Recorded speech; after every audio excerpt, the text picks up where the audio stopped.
Lecture du livre de l'Exode, chapitre 20, des versets 1 à 17. En ces jours-là, sur le Sinaï, Dieu prononça toutes les paroles que voici. Je suis le Seigneur ton Dieu, qui t'ai fait sortir du pays d'Égypte, de la maison d'esclavage. Tu n'auras pas d'autre Dieu en face de moi. Tu ne feras aucune idole, aucune image de ce qui est là-haut dans les cieux, ou en bas sur la terre, ou dans les eaux par-dessous la terre. Tu ne te prosterneras pas devant ces dieux pour leur rendre un culte. Car moi, le Seigneur ton Dieu, je suis un Dieu jaloux. Chez ceux qui me haïssent, je punis la faute des pères sur les fils, jusqu'à la 3e et la 4e génération. Mais ceux qui m'aiment et observent mes commandements, je leur montre ma fidélité jusqu'à la 1000e génération. Tu n'invoqueras pas en vain le nom du Seigneur ton Dieu, car le Seigneur ne laissera pas impuni celui qui invoque en vain son nom.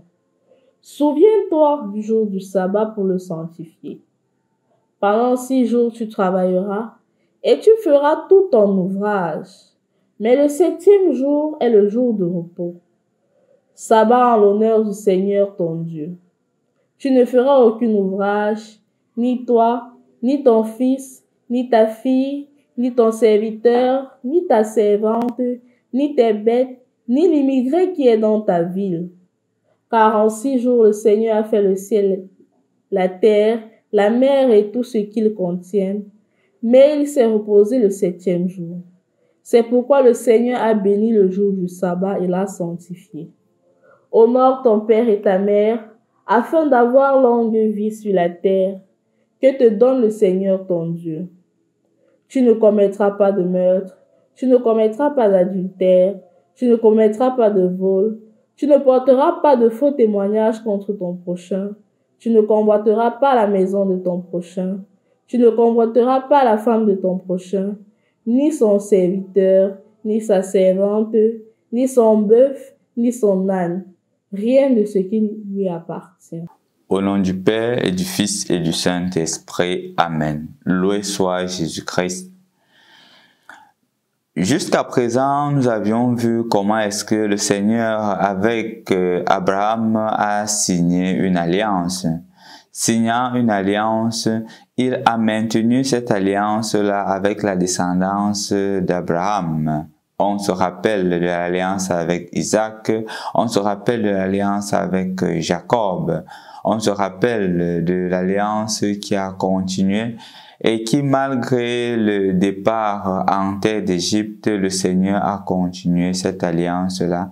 Et maintenant, cette alliance se pérennise avec Moïse. Chers frères et sœurs dans le Christ, remarquons une chose très belle dans la lecture d'aujourd'hui. Cette affirmation du Seigneur, je suis un Dieu jaloux. On a toujours compris la jalousie comme quelque chose de mauvais, comme quelque chose d'inacceptable. C'est pour cela que des messieurs pourraient dire à leur femme, tu es trop jaloux, ou des femmes dire à leur mari, tu es trop jaloux. Et ce mot jalousie a de plus en plus eu une connotation négative. Mais la jalousie en elle-même, ou du moins la jalousie a 2 sens.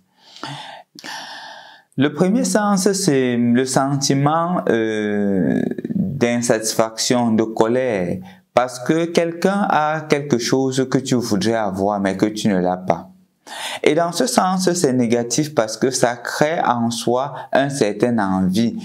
Maintenant, j'envie l'autre parce qu'il est ce que je ne suis pas. Et je crois dans une vidéo précédente, je parlais justement du sentiment d'envie parce que on voudrait faire porter à l'autre notre propre faute. On voudrait faire porter à l'autre ce que nous-mêmes, nous n'avons pas fait, ou du moins ce que la personne n'a rien fait de mauvais pour mériter cette haine ou cette colère. Si par exemple quelqu'un est né d'une famille et tu n'es pas né de la même famille que cette personne, ce n'est pas de la faute de la personne, même si on voudrait être comme lui. Et justement, c'est en cela que la jalousie devient mauvaise, parce que elle crée du sentiment, un sentiment de révolte. Créant le sentiment de révolte, parfois ça nous amène à commettre l'irréparable. Pourquoi? Parce qu'on a envie l'autre de la situation dans laquelle il se trouve, qui n'est pas une situation mauvaise. Le deuxième sens de la jalousie, c'est le désir de garder ou de protéger quelque chose qui est tien parce que cela fait ta fierté. Ça, c'est le deuxième sens. Et ici, justement, c'est un sens positif. C'est dans ce sens que Dieu dit qu'il est un Dieu jaloux. Comme je l'ai dit au début, le Seigneur a fait une alliance avec son peuple depuis Abraham. Et justement, quand il parle de la jalousie ici, c'est le désir de protéger le peuple avec lequel il a fait une alliance. Et justement, parce qu'il aime ce peuple-là, il ne voudrait pas que ce peuple-là s'égare. De façon plus concrète maintenant, quand un homme dit à sa femme qu'elle est jalouse et qu'il se fâche du fait que sa femme soit jalouse, ce n'est pas normal. Quand une femme se plaint du fait que son mari est jaloux, ce n'est pas normal.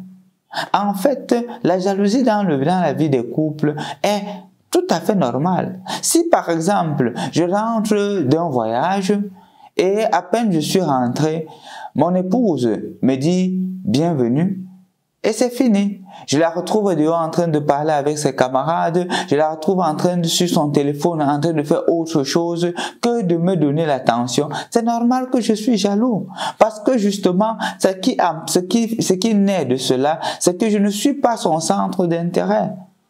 Et donc, je veux la protéger pour moi. Si je vois toujours mon épouse avec un collègue de service, matin, midi, soir, au travail, à la maison, ils sont toujours en train de s'envoyer des messages. C'est normal que je sois jaloux. Si je vois mes enfants qui ne sont pas en train d'étudier, qui sont en train de taper les commentaires avec les amis, qui sont toujours au téléphone, c'est normal que je sois jaloux. Si je vois mon frère ici, c'est normal que je sois jaloux parce que je veux le protéger, parce que je l'aime, parce que je veux son bien. Donc, chers frères et sœurs dans le Christ, on se rend davantage compte que la jalousie a deux significations.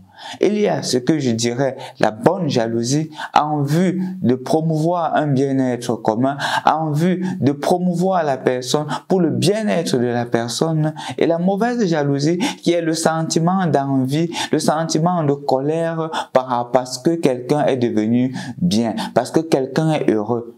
Et là, c'est de la mauvaise jalousie. Donc, chers frères et sœurs dans le Christ, il faudrait que chacun maintenant puisse se poser la question: quel style de jalousie m'habite? Est-ce que c'est une jalousie en vue de détruire ou une jalousie constructive? Est-ce que c'est une jalousie en vue de promouvoir la personne ou une jalousie en vue de mettre l'autre en dessous pour pouvoir m'affirmer? Soyons des personnes jalouses, mais jaloux à la manière de Dieu. Comment être des personnes jaloux à la manière de Dieu? En œuvrant pour que l'autre devienne meilleur, en œuvrant pour que l'autre devienne heureux, en œuvrant pour que l'autre soit épanoui. La jalousie pousse à amener l'autre à l'épanouissement. La jalousie n'est jamais centrée sur soi-même. La jalousie est toujours en vue du bien-être de l'autre. La jalousie qui vient de Dieu.